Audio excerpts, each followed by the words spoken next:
You are listening to audio from the Decidedly podcast. This episode is a highlight clip from this week's full episode. To listen in on the complete conversation, see the show notes for the link to the complete show. You can help us out by leaving us a 5-star review wherever you listen to podcasts. We appreciate every bit of your support. I'm Morgan McKittrick, your producer, and this is Decidedly.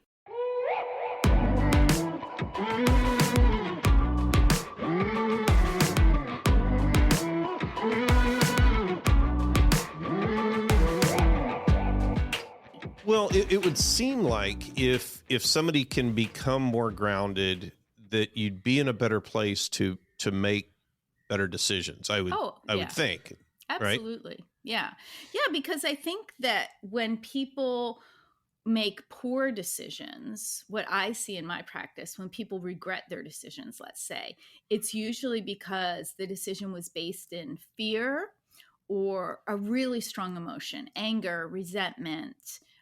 And the people that are usually happy with their decisions didn't make the decision when they were based in an emotional state. Oh, for sure. I mean, I think when I've made reactive decisions, you almost instantly regret it. You know, you can tell in the moment. You know, like I'm in a high reactive state. I'm doing something I am not going to be happy about, you know, almost immediately after this event is over. I've been in that situation. I think we all have. It's not so much, I think, making a decision that is based in emotion as it is anytime emotions are guiding the decision-making process, we're less likely to make decisions that are aligned with our values. So not all emotional decisions are reactive.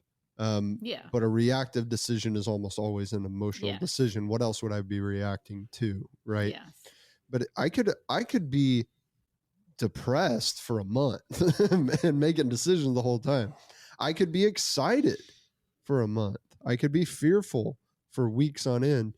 And so it could have those emotions linger for a long time and still impact the decision-making process. And the reason that's negative is that if I've made a decision foundationally on the basis of an emotion, I've likely not reflected on what's truly important to me because I'm going to prioritize this fear, right? Going to prioritize this excitement. And I would even add to that, Sanger, that not only are you not really examining your values as much, but you're also probably not thinking about how your decision will impact other people around you. And certainly that applies to everybody in all walks of life, but it especially applies to the things that I work on because I really work on relationships and connection. And so when people make reactive decisions or emotionally based decisions, they're really just thinking about their emotion or not even thinking about it. Their emotion is guiding them and they're not really thinking about the fallout. Like one of the examples that I see a lot in my practice is extramarital affairs. And in the moment, that seems really exciting and really attractive. And you'd be surprised, but so many people just don't think about the emotional fallout for all the people around them. They might think about how it would impact their spouse or their partner. They don't think about how it's going to impact their children or how it's going to impact their parents or their neighbors or their church or, you know, because that kind of thing, once it comes out, it affects all those people. It changes all the relationships. But they're just making that poor decision out of the emotion in the moment.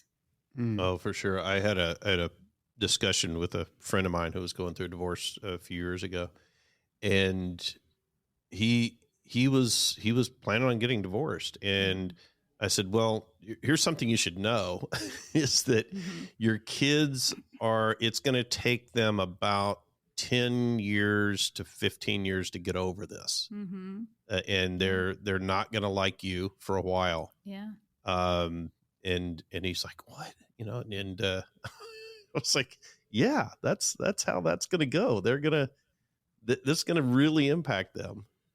Yeah. I'm surprised at how many people they don't think about how their decisions will impact those around them. They really just think about how the decision is going to impact them in the short term. Yeah. Not even in the long term. Yeah. Right. So when you think about that term being grounded, right? I mean, how are you defining that for your clients?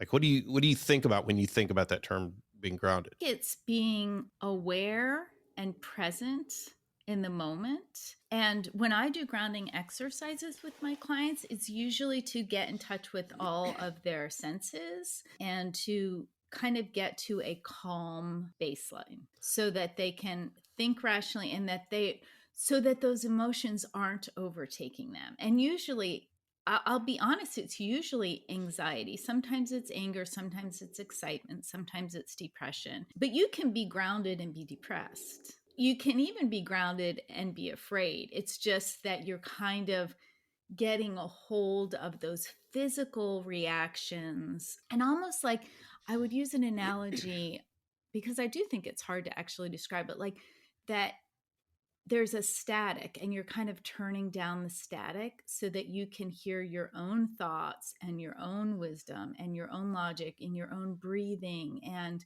just kind of calming down your sympathetic nervous system so that you can think clearly and be in the moment.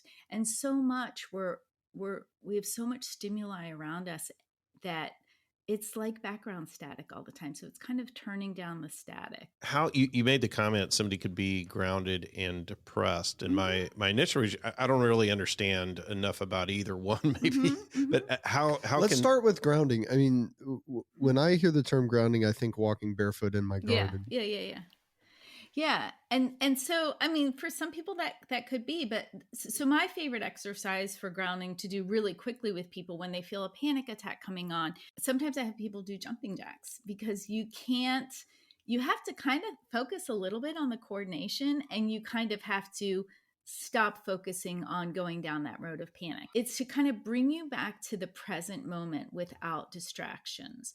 And so one of the other things I'll have people do, and sometimes not even when they're in a bad state, but just people who are overwhelmed, when they go on their walks, I say, just smell. What do you smell? Do you smell laundry detergent? Sometimes when I'm walking through my neighborhood, I can smell from the vents the laundry. I live in Houston, Texas. There's always somebody got a brisket on the grill. I can always smell, meat. You can smell laundry detergent on the street? You know why? Because I pay attention. Yes, when I'm walking down the street. Or do you have like the world's most impressive nose? No, I don't. Sanger, try it. I live in a neighborhood with all homes, family homes. And if I am walking down the street and someone's running their dryer, I can smell from the vent. But you have to, that's what being grounded is. You hit it on the nose, no pun intended, but you have to notice those things.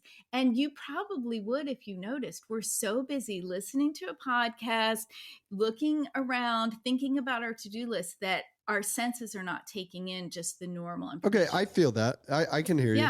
Like if you say, I'm thinking I'm going to go ride my bike later. I'm going to go ride my bike later today. I'm going to go down the trail. I've never thought about what it smells like unless it smells terrible. Bad. So this is what I want you to do next. Say, okay, what do I smell? What do I hear? We don't even pay attention to the noises. I will hear the leaf blower, but I often don't hear the birds unless I say, okay, what do I hear right now? What do I feel? I feel a breeze. I feel the sun. I feel the wet grass. Reminding ourselves to be present. Okay. And we can do that best through our senses. So I tell people, go from top to bottom. What do I see? What do I hear? What do I smell? I don't really taste anything on my walks, but you can do it other times. What do I feel? So you go through your 5 senses and you ask yourself, and that brings you to the present. And if you're really working on being right there in the present, you're not distracted by all those other things. What am I doing later? When's this deadline? Did I answer that email? What time do I have to pick up the kids? Am I feeling anxious? You're just focusing on the moment. And that's something we should all do every day for mental health, not just when we have to make a decision or when we're feeling anxious. So start at the head, work down to the toes. What am I thinking? What am I seeing? What am I smelling? What am I tasting, I guess?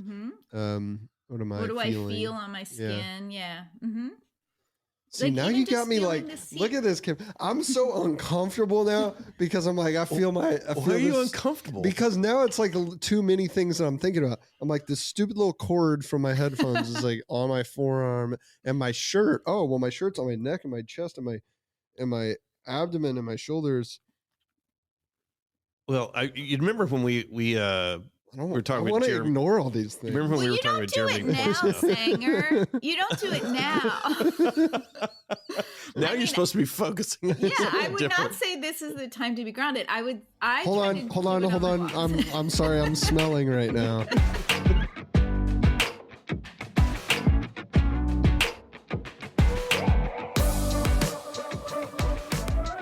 I want to circle back to something we talked about with grounding too. So I talked about the senses, but there's something I came across years ago that I want to share with y'all because it's been so helpful to my clients. And I know you talk about decisions all the time. I don't know if this kind of technique has been brought up, but I'm Catholic and I love the Jesuits. My sons went to Jesuit high schools, and I've read a lot of St. Ignatius work. And St. Ignatius came up with this principle, and I don't know exactly. He calls it the Ignatian Way of Decision-Making. He talks about like living in your head with the decision. So let's say you have to decide between job A and job B, or moving or not moving. And what I have is a lot of clients who are trying to help their kids pick a college or pick a private high school here in Houston. And so I tell them, live for 24 hours as though you've made decision A. And think about how that would impact. Go through your breakfast, go through your whole day as though you have made decision A, and be in touch with all of your senses. How does it feel? What would it look like? Maybe you don't know what it would smell like, but you think about how that feels through the day, and do that. Try on the decision basically for a day or two, and then try on the other decision for a day or two, and pay attention to how your body feels and how your mind feels. And my clients who go through that exercise, now granted, it takes a couple days. You can't make a quick decision this way, but big decisions like whether to move, whether to take a job, what college to go to, you can take a couple days usually to do those. It's always becomes crystal clear to them as they sort of try on both decisions for a day. They can feel in their body and in their head which one is the better decision for them. Do they find that it's instant? Like when I start sort of really putting myself in that position, I've made decision B, Mm-hmm. and I'm starting to assess and take inventory of what I'm thinking, feeling, touching, smelling, so Mm-hmm. forth. Yeah. Are they finding that is an instant clarification of the appropriateness of the decision, or do they finding they're having to go back and keep reflecting on it, or what? I mean, the clients that I've done it, and I've done it myself, they usually know, let's say they're deciding between buying a new house or staying in their current house. And they try on the decision first of if we move to this other house. They can usually tell by the end of that day, and they don't even need to try on the second decision. But I have them do it anyway. I have them try on the second decision and give that the benefit of the doubt. But yeah, I mean, I usually think they know within a day or two. I don't think they know within 10 minutes. Yeah.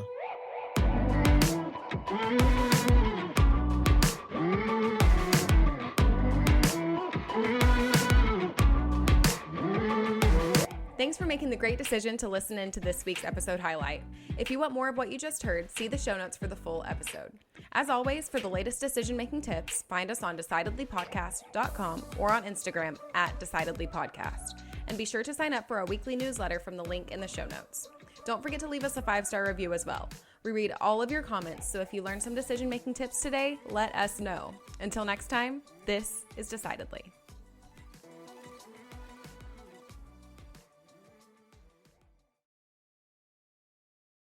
Insights, advice, and comments provided by Sean Smith, Sanger Smith, and speakers identified as part of the Decidedly podcast should not be considered recommendations. Speakers not identified as members of Decidedly are expressing their opinion, and their statements should not be construed as reflecting the views of the Decidedly team.